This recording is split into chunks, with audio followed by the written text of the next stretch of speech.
APUSH News, brought to you by Burgess Broadcasting. I'm Autumn C. And I'm Avery Norris. And on this stormy night, we have breaking news!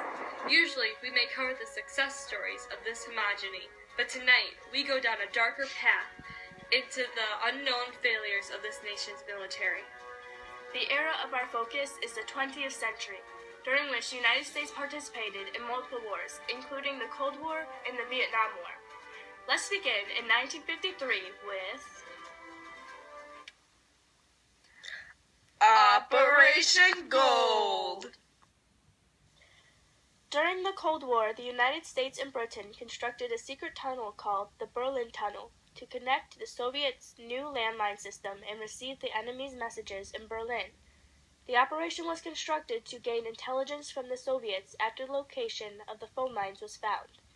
The operation, known as Operation Gold in the United States, was known as Operation Stopwatch in the UK.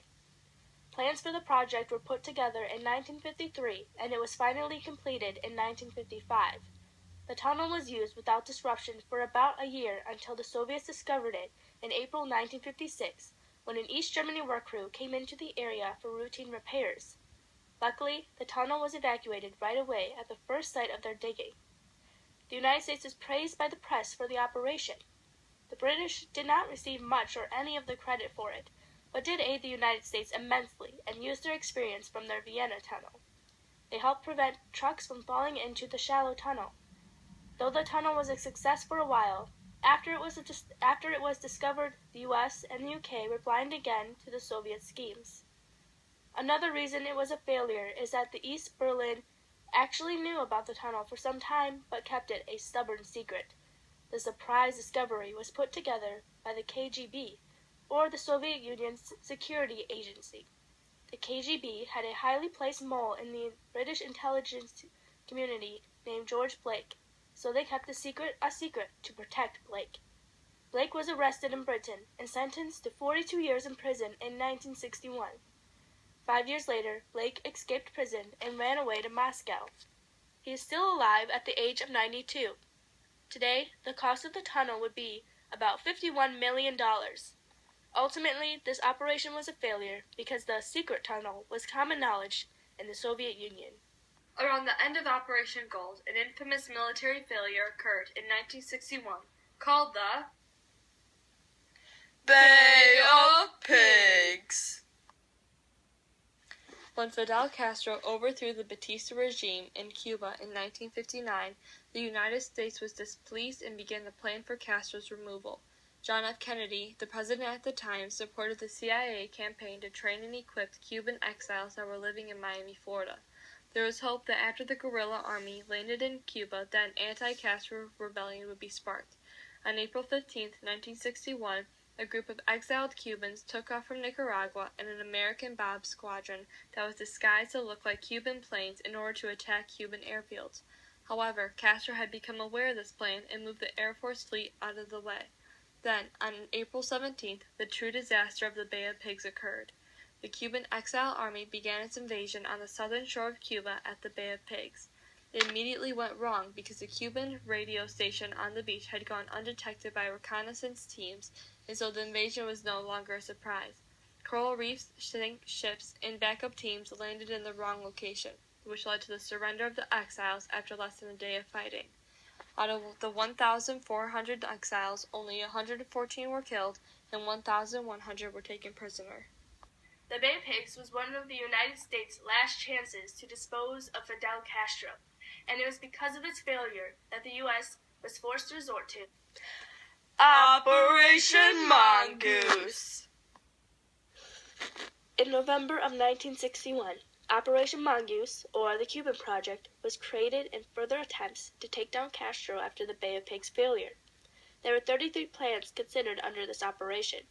Plans included spraying a TV studio with a hallucinogenic drug and placing thallium in Castro's shoes to cause his beard to fall off. The idea behind this was that without a beard, Castro would lose the respect of his followers. The main goal was to start a revolt by October of 1962. It is not certain if the Kennedy administration had any real plans to assassinate Castro, but it is said that Robert Kennedy, who had a large role in this operation, knew of some assassination plots. In 1962, the discovery of Soviet missiles in Cuba put in place by Khrushchev put an end to the original operation, and Cuba had to be dealt with in another way. President Kennedy ordered a naval quarantine and embargo on Cuba to force them to give in to the U.S. once the effect of the loss of American trade was felt. Then, Khrushchev offered to withdraw missiles if the U.S. returned home and did not attack Cuba. The U.S. agreed as long as the Soviet missiles were fully removed from Cuba.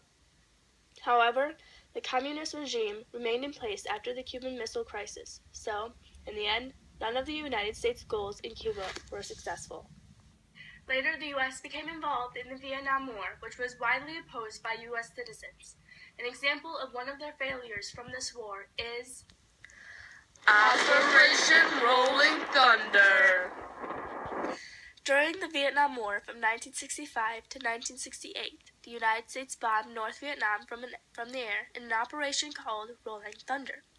The name came from the endless dropping of bombs on the land. There were only occasional breaks in what seemed like a perpetual attack on the North Vietnamese. The intent of this operation was to deplete North Vietnam's ability to fight South Vietnam and to convince the communist leaders in North Vietnam to surrender. In conclusion, the operation was a failure because though it did leave the small area in ruins, the operation was not enough to make the enemy give up. North Vietnam did not have an air force but was able to shoot down many of the U.S. planes by using anti-aircraft weapons. China and the Soviet Union were of some assistance to North Vietnam, and propaganda was used to spark feelings of patriotism and anti-American sentiment in their citizens. Another way the North Vietnamese fought back was by sending out crews at night to rebuild roads and bridges that were hit by bombs, and by constructing bomb-proof tunnels and shelters. After President Nixon took President Johnson's place, the Vietnam War bombings continued, but Operation Rolling Thunder was over. Nixon's persistence in advancing the war effort caused the Vietnam War to last until 1973. Southeast Asia wasn't the only region where trouble occurred. The Middle East, or more specifically Iran, caused trouble for the U.S. in 1981 with the events that led up to Operation Eagle Claw. The Iranian hostage crisis lasted from November 4, 1979 to January 20, 1981. It began with 500 Iranian college students stormed the U.S. Embassy in Tehran, Iran. They swore they would keep the hostages until the U.S. handed over the Shah for trial, freed frozen Iranian assets, and stopped interfering in Iranian affairs. President Jimmy Carter began to draw up the plan known as Operation Eagle Claw to rescue the hostages. During the operation, 8 Black Hawk helicopters were to fly from the USS Nimitz to a checkpoint called Desert 1. There they would pick up Delta forces from C-130 transport planes, refuel, and fly to Desert 2, which would be their home base. From there, Iranian CIA operatives would take trucks to rescue the hostages and would meet at a soccer field for extraction. This is how the plan was supposed to occur. However, everything went wrong from the beginning. On the way to Desert 1, a desert storm, or a haboob, struck the 8 helicopters and caused one to turn back and another to crash land. The other 6 made it to base, only to find that only 5 of the helicopters were operational. The commanding officer ordered an evacuation, which caused disaster to strike.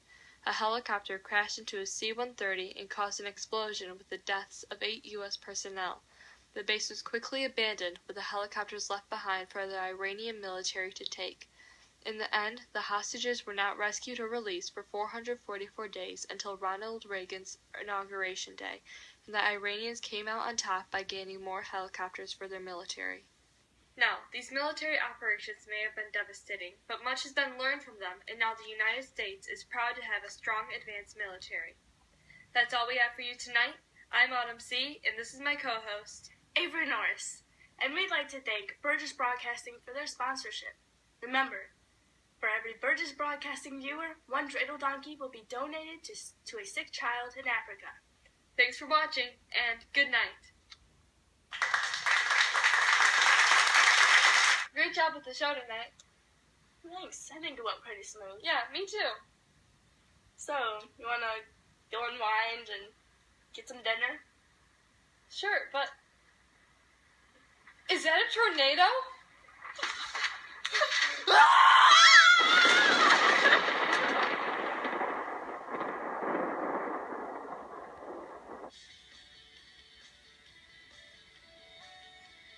Brought to you by Birches. Don't spit it out! Are you gonna make a blooper reel? I didn't even say anything funny! Oh, no! Okay. We have breaking news concerning on this... Breaking news. Breaking news. No. Breaking news. I just don't even do it. Just use your voice. Breaking news. What just happened? Maybe we'll both yell breaking news. Make it And tonight we have... breaking news. Ooh, I like that! So close. I almost finished my sentence. Don't look at me. That's fine.